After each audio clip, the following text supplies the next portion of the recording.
Okay, so here's case number 2, and I got to go really quickly. I could spend all day on these cases. My son was in Little League, and I was active in Little League when he was there, you know. And so this fella, and all these patients have loved to give permission to mention their names, and they always ask when they come in, "Doc, did you show my case?" and so forth and so on. And I said, "Sure." So this guy, in the interest of time, I'll go quickly. His name is Al Choka. He walks into the office, and he's a real big guy, and he goes, "I want to see Tom." I thought, you know, well, the IRS wouldn't say that, you know, the cops wouldn't say that, you know. So he walks in the office, and he almost walks in the operatory, and he says, "Tom," he says, "I need you to save this tooth." I says, "Okay, Big Al." So he wasn't referred by a general dentist, so I just gave him an appointment like a couple, I made him a regular appointment, okay? So here's the deal here. He's holding a referral slip from his GP to an OMS for an implant number 2. So he says, "Tom, I want to save the tooth if I can." Okay, so I mean, like, how many things are wrong with it? Besides the fact it has a 15 millimeter pockets on the distal. You know, I mean, 15. If it was 16, I'd start worrying. Seriously, it's 15. So, you know, so this obviously is not the best endo. So I call my endodontist, a fellow named Jack Hawken in Upland. I say, "Jack," I says, I need you to see this patient. Here's the situation. We go back a long time. You know, our kids like fought and everything, and Michael gave him a bloody nose, you know. And I said, look at the endo and see what you can do with it, and then call me. She says, "Tom, I can fix this endo." So I said, "Big Al, you go over and see Jack." He said, "Oh, Jack. I know Jack." I said, "Hal, you know Jack for a long time." So he says, "Yeah, I can fix this." So he fixes the endo. In the meantime, we do some scaling and root planing. And we get that 15 to go to about a 14.5.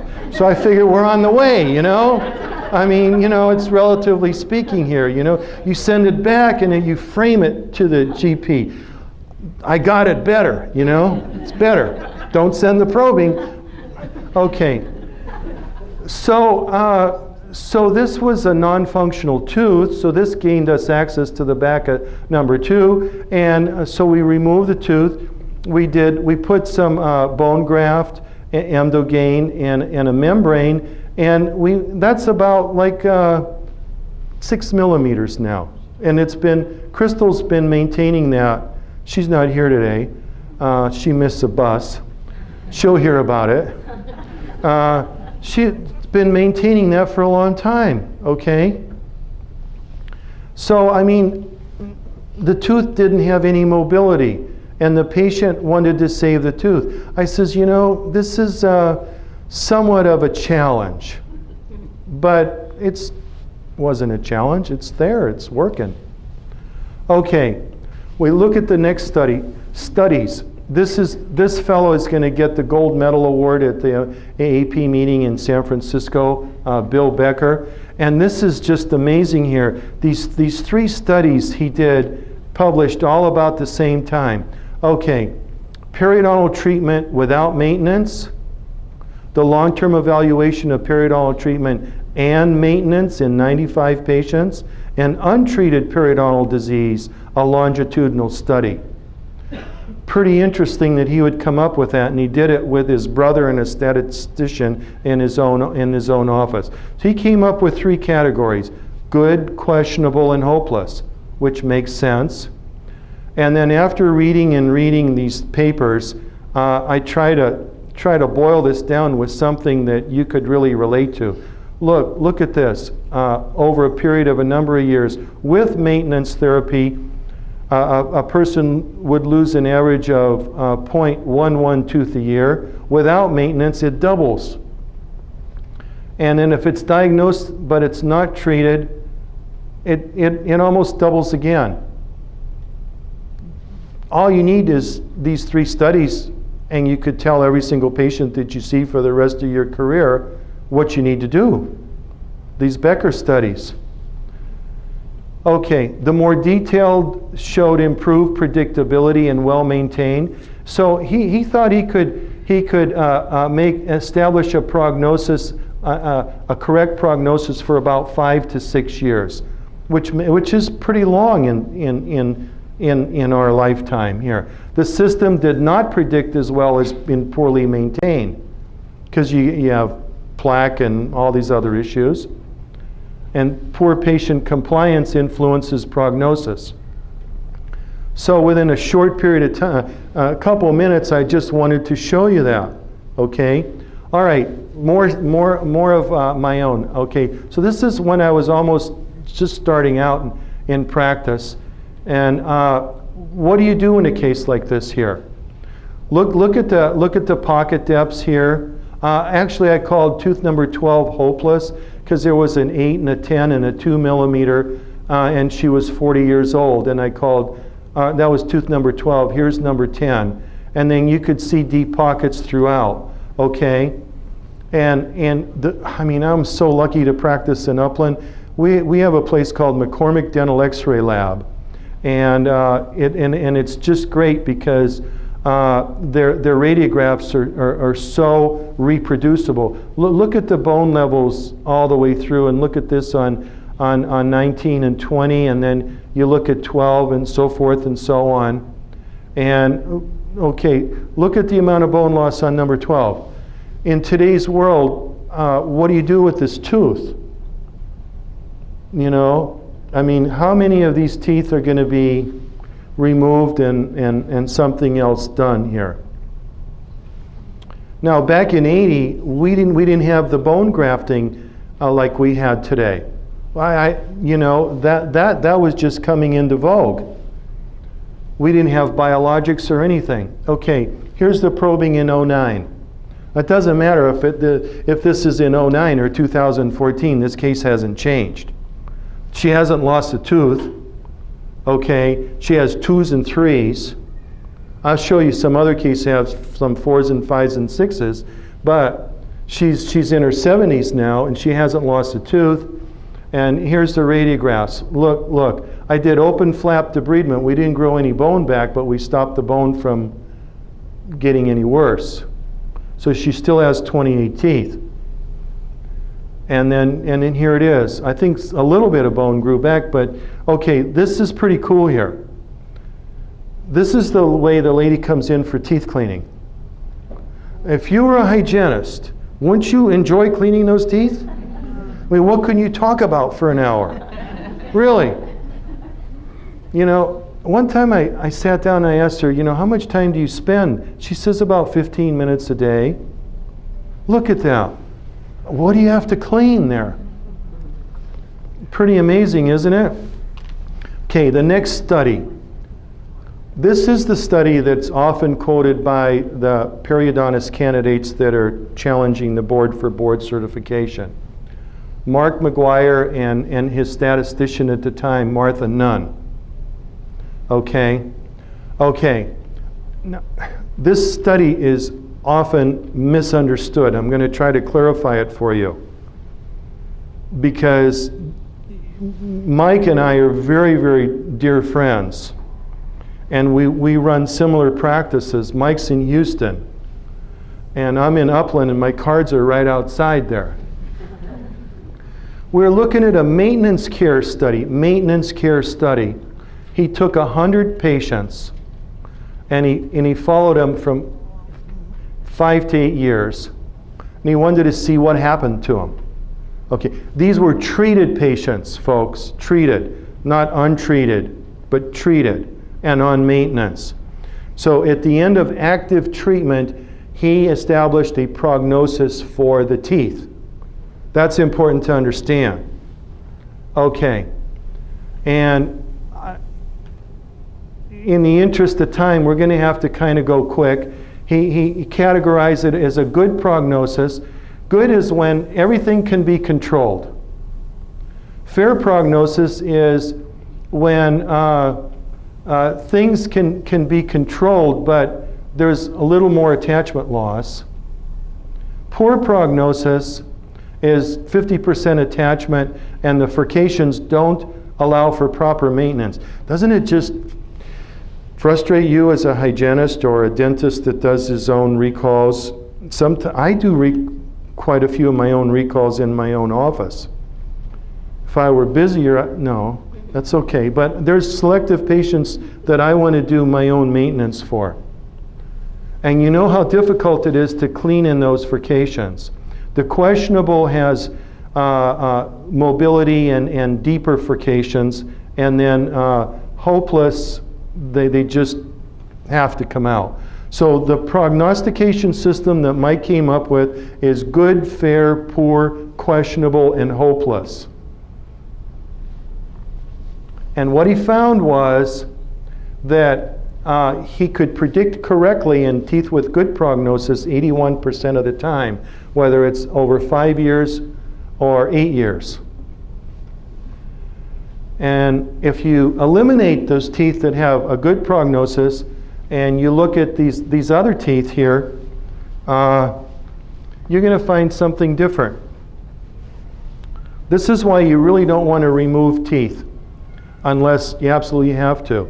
There's a 7.5 times more likely to improve. If a tooth originally was given a poor prognosis, it could jump up to be a fair prognosis.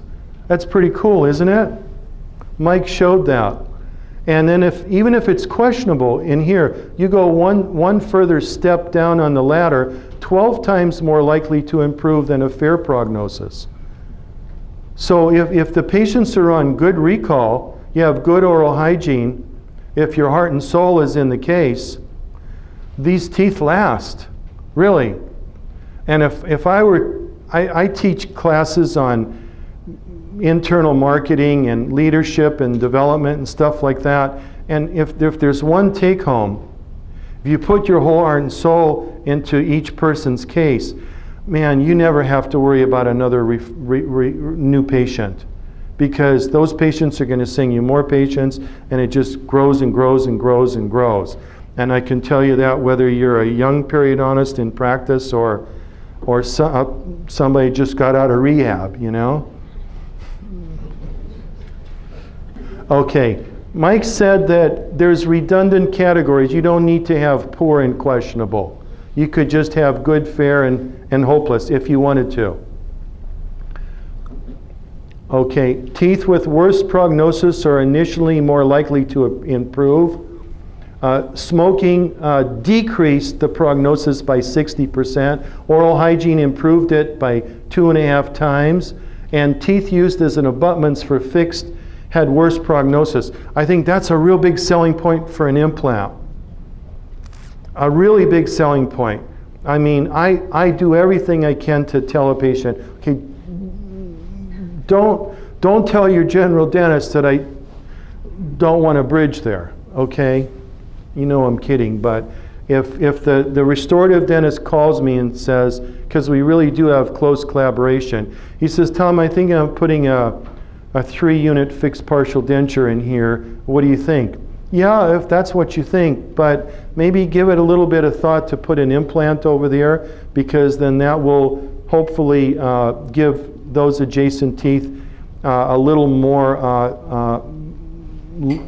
time.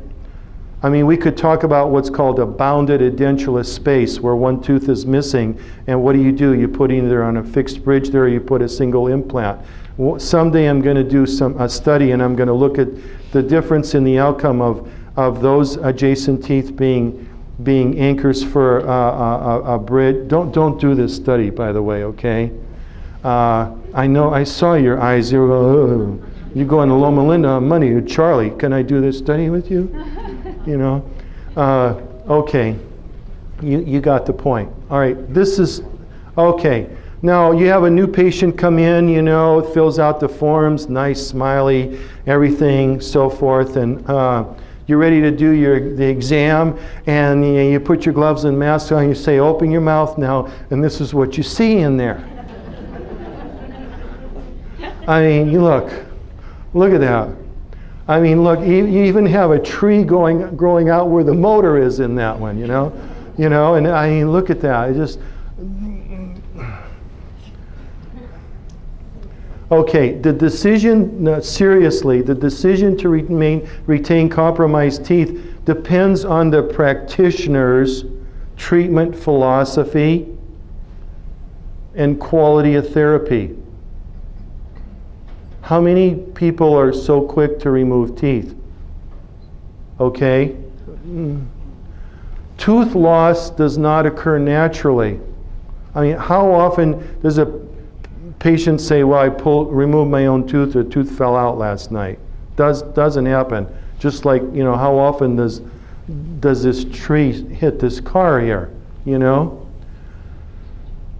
Okay, it's the decision of the practitioner and or the patient.